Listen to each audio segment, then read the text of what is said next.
Hello, everybody. This is AK. I am back. So I know from the reactions that we get to my two recent videos, people didn't like Mr. Angmo very much. Well, most of you didn't like Mr. Angmo very much. He's suffering from depression now and hiding in a corner. Anyway, my voice is back, so taking a break from my adventures uh, and bringing you another video. Right. So today we're going to talk about the SRS, Supplementary Retirement Scheme, and this is something I've talked about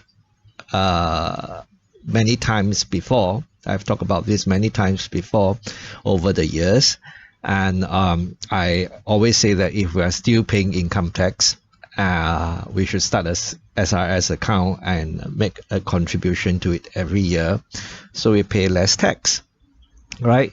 And we're just socking away more money for our retirement. What's not to like, right? So, and I've not been blogging about SRS as much in recent years because I've not been making any contributions to my SRS account in the last 8 years. Right? Reasons because I no longer pay income tax, and the reason is because, of course, I am retired. I no longer have an earned income, so I don't pay income tax. Right? But like I say, if you're still paying income tax and so contributing to our SRS account makes sense to enjoy some tax relief.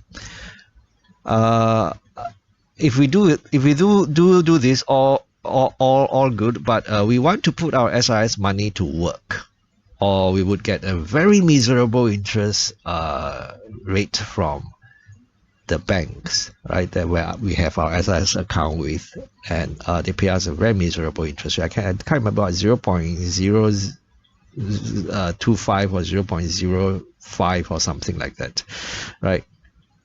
And for many years, what did I do with my SRS money was I used the money to buy plain vanilla endowment policies from insurance companies, right? So these endowment policies are savings plans, and they have some insurance element thrown in, like, so if you put in $10,000 one lump sum, at the end of say 10 years, you would have $14,000 coming back, and you are insured for an amount of like $10,100. Nothing earth-shattering, but there's an element of insurance thrown in. They're basically savings plan, risk-free, volatility-free, and pays better than what the bank would pay you if you were to leave the money in your SRS account, right? And in fact, I still have one or two of these endowment policies with NTUC income using SRS money.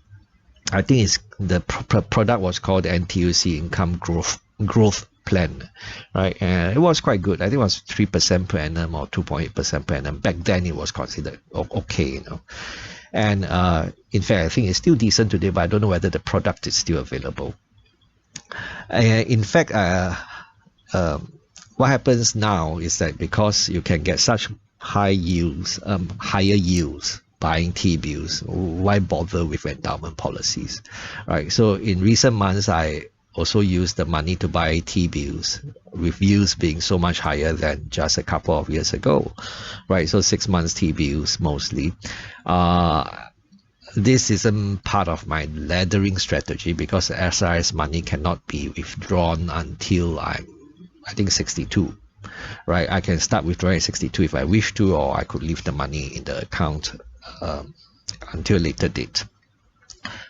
And dividends paid by my investment in stocks using SRS money are used for the purpose of buying T-bills. Yes, I use my SRS money to buy stocks as well, specifically stocks which generate income for me. Right, so I use SRS money to buy stocks of businesses which I think make good investments for income. And I've blogged about this before, and I shared also what kind of stocks I would buy with SRS money. But I think this is due for an update, or else I've made some changes to my SRS investment portfolio in recent times, right? So what sort of businesses would I use SRS money to invest in. The businesses must be good income generators, strong balance sheets, and nothing which is likely to do rights issues.